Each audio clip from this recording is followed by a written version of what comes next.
নমস্কার, আশা করছি আপনারা সবাই ভালো আছেন। সকলকে শুভ নববর্ষ। এবং এই বছর নববর্ষের জন্য আমি একটি লেখা লিখেছি, সেই লেখাটি আজকে আপনাদের কাছে পড়ে শোনাতে এসেছি। লেখাটি হলো, কাল রাতে উপন্যাসের শেষের পাতাটি পড়তে পড়তে হঠাৎ এক ফোঁটা চোখের জল বিন্দু আকারে ঝরে পড়ল। টের পেলাম আজকের এই উপন্যাসটির সাথে সাথে বছরটিও তার শেষ প্রান্তে এসে পৌঁছেছে।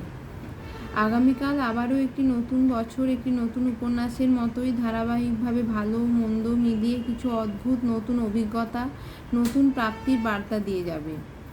যে চলে গেল সে আমার হৃদয় ভরে রেখে গেল অনেক ওঠাপড়ার গল্প, দিল অনেক অজানাকে জানার সুযোগ।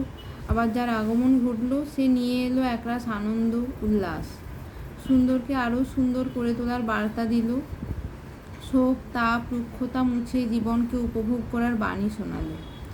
ভালো মন্দের বিভেদ ভুলতে শেখালো, কিন্তু তবুও কোথাও যেন আমাদের হৃদয়ে প্রবেশ করালো একরাশ বিস্ময়। এই বিস্ময়টিও বছরটির সঙ্গী হয়ে থাকবে তার শেষ দিন পর্যন্ত। ভবিষ্যতের অনুসন্ধান একমাত্র ভবিষ্যতই দেবে, আর কেউ না। তাই বর্ষ শেষের বিস্বাদ নববর্ষের উচ্ছ্বাসের কাছে ম্লান হতে বাধ্য।